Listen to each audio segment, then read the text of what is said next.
Hi friends, अगर आप लोग भी इंग्लिश लैंग्वेज सीखना चाहते हैं तो हमारे चैनल को ज़रूर सब्सक्राइब कर लें ताकि हमारी आने वाली जो हर वीडियो है वो बर वक्त आपके पास पहुंचते रहे। आज के जो सेंटेंसेस हैं वो इंतहाई ज़्यादा इंपॉर्टेंट है। हमारे साथ साथ इनको रिपीट कीजिएगा, हमारे साथ साथ इनकी प्रैक्टिस कीजिएगा। तो स्टार्ट करते हैं आज के इजी सेंटेंसेस। मुझे तो भूख नहीं लगती। आप इसको इंग्लिश में कैसे बोलेंगे? आई don't feel appetite. I don't feel appetite. मुझे तो भूख नहीं लगती या मुझे भूख महसूस नहीं होती। I don't feel appetite. मुझे सर पर चोट आई है। I have hurt my head. I have hurt my head. मुझे सर पर चोट आई है। I have hurt my head. शर्म से डूब मरो। Die of shame. Die of shame. शर्म से डूब मरो। Die of shame. उसने मेरी जेब कुतर ली। He picked my pocket. He picked my pocket. उसने मेरी जेब कुतर ली। जैसा कि आप जानते हैं, अमूमन ऐसा होता है जब हम कहीं ट्रैवल करते हैं, स्पेशली तौर पे किसी बसेस में, गाड़ियों में, तो वहाँ पे अक्सर ऐसा होता है कि लोग जो है वो वहाँ पे जेब कतरे बहुत ज़्यादा होते हैं, तो वहाँ पे बहुत सारे लोगों की जेबें जो है वो काटी जाती हैं। तो वहाँ पे आप मोस्टली ये सेंटेंस यूज़ कर सकते हैं। ही पिक्ड माई पॉकेट। उसने मेरी जेब कुतर ली या उसने मेरी जेब काट ली।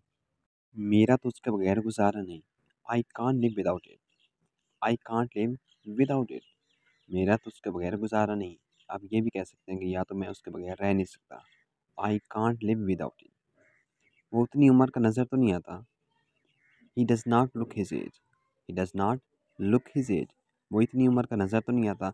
यानी कहने का मतलब ये है कि उस बंदे की एज वैसे तो ज़्यादा है, लेकिन दिखने में उसकी जो एज है वो बहुत ज़्यादा यानी कि कम लगती है। उसने फिजिकली तौर पे अपने आप को बहुत ज़्यादा मेंटेन किया हुआ है। He does not look his age. वो इतनी उम्र का नज़र तो नहीं आता।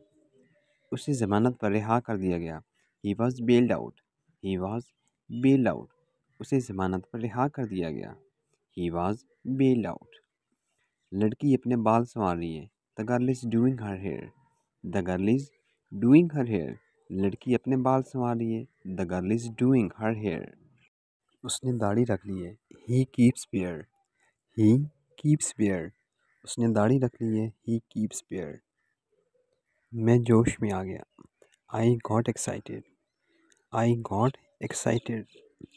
मैं जोश में आ गया। I got excited.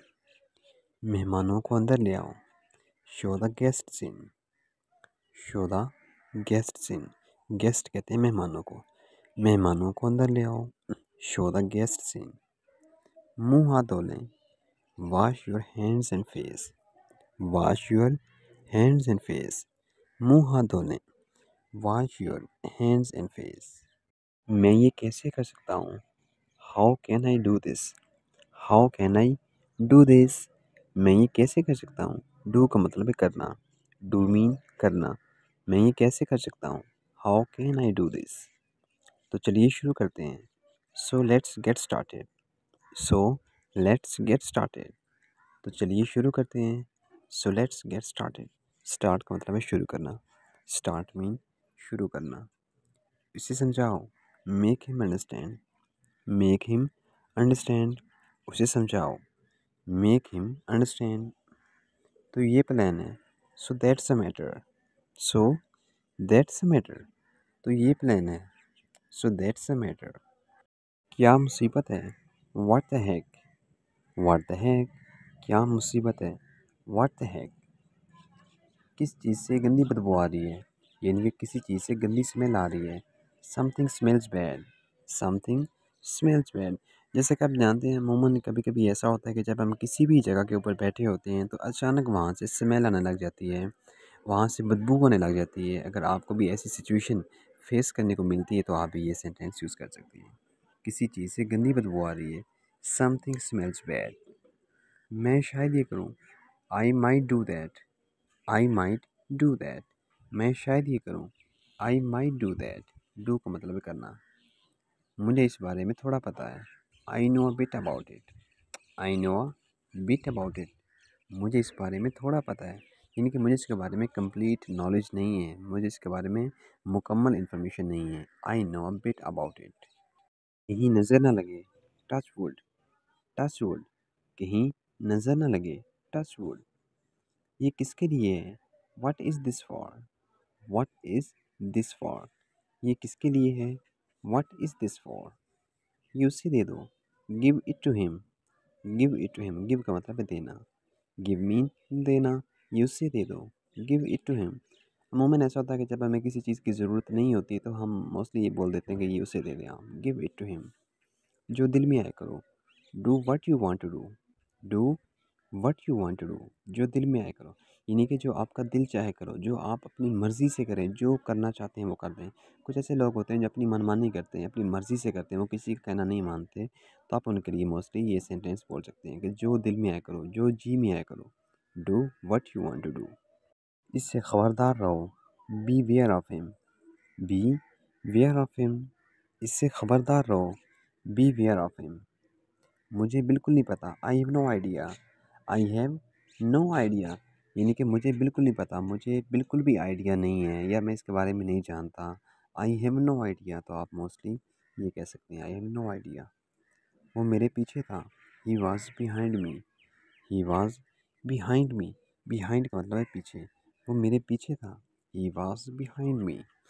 अपना ही घर समझें, think of it as your own home, think of it as your own home, अपना ही घर समझें। जैसा कि आप जानते हैं जब अमूमन कोई स्पेशली गेस्ट हमारे घर आते हैं, हमारे पास आते हैं, तो फिर वो थोड़ा सा तकल्लुफ़ महसूस करते हैं, फिर हम मोस्टली उनको ये कह देते हैं कि ये आपका अपना ही घर है, इसको आप अपना ही घर समझें। तो आप मोस्टली इंग्लिश में यूँ बोल सकते हैं, think of it as your own home, अपना ही घर समझें। आपको क्या लगता है, what do you think, what do you think, आपको क्या लगता है या आपका क्या ख्याल है इस बारे में, व्हाट डू यू थिंक, या आप क्या सोचते हैं इस बारे में, व्हाट डू यू थिंक। मुझे ऐसा नहीं लगता, I don't think so, I don't think so, मुझे ऐसा नहीं लगता या मेरा ऐसा ख्याल नहीं है, आई डोंट थिंक सो। आपकी घड़ी आगे है, your watch gains time, your watch gains time, आपकी घड़ी आगे है, योर वॉच गेन्स टाइम। तुम्हारे पास था ही क्या, what did you even have, what did you even have, तुम्हारे पास था ही क्या, या आपके पास था ही क्या, what did you even have. हार मत मानो, don't give up, don't give up, हार मत मानो। कुछ ऐसे लोग होते हैं तो बहुत जल्दी जो है वो दिल बर्दाश्त हो जाते हैं, बहुत जल्दी हौसला छोड़ देते हैं, तो आप उनको जो है मोटिवेट कर सकते हैं, आप उनको अप्रिशिएट कर सकते हैं, हौसला दे सकते हैं कि हार मत माने, डोंट गिव अप, यानी कि गिव अप मत करें। अपने जूते पहन लो, put on your shoes, put on your shoes, अपने जूते पहन लो, पुट ऑन योर शूज़, अपने जूते उतारो, take off your shoes, take off your shoes, अपने जूते उतारो, यानी कि जूते उतारने के लिए आप बोलेंगे टेक ऑफ और पहनने के लिए बोलेंगे पुट ऑन। आपको ये समझने की ज़रूरत है, you need to understand it, you need to understand it, आपको ये समझने की ज़रूरत है, you need to understand it. मेरे पाँव में मोच आ गई, I sprain my foot, I sprain my foot, sprain का मतलब है मोच आना, मेरे पाँव में मोच आ गई, आई स्प्रेन माई फुट। हवा कुछ तेज़ हो रही है, the wind is rising, the wind is rising, wind कहते हैं हवा को, वाइंड हवा, हवा कुछ तेज़ हो रही है, द वाइंड इज़ राइजिंग। मैंने कभी नहीं सुना, I never heard about it, I never heard about it, मैंने कभी नहीं सुना, I never heard about it, hear का मतलब है सुनना। मैं उसका नुकसान पूरा कर दूंगा, I shall make good his loss, I shall make good his loss, मैं उसका नुकसान पूरा कर दूंगा, I shall make good his loss. तो ये थे आज के हमारे इंतहाई आसान तरीन जुमले। कोशिश ये करें मोस्टली इनकी प्रैक्टिस करने की, जितनी ज़्यादा आप इंग्लिश बोलने की खुद से कोशिश करेंगे उतनी ही ज़्यादा आपकी इंग्लिश लैंग्वेज जो है वो इम्प्रूव होती जाएगी। मैं हमेशा कहता हूँ कि ये आपको रट्टा लगाने से बिल्कुल नहीं आएगी, ये हमेशा आपको तब आएगी जब आप खुद से इंग्लिश बोलने की कोशिश करेंगे।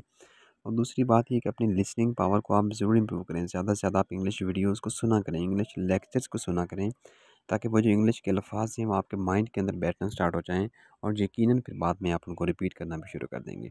सो मिलते हैं नई वीडियो में नए सेंटेंसेस के साथ, मुझे दीजिए इजाज़त, अल्लाह हाफ़िज़।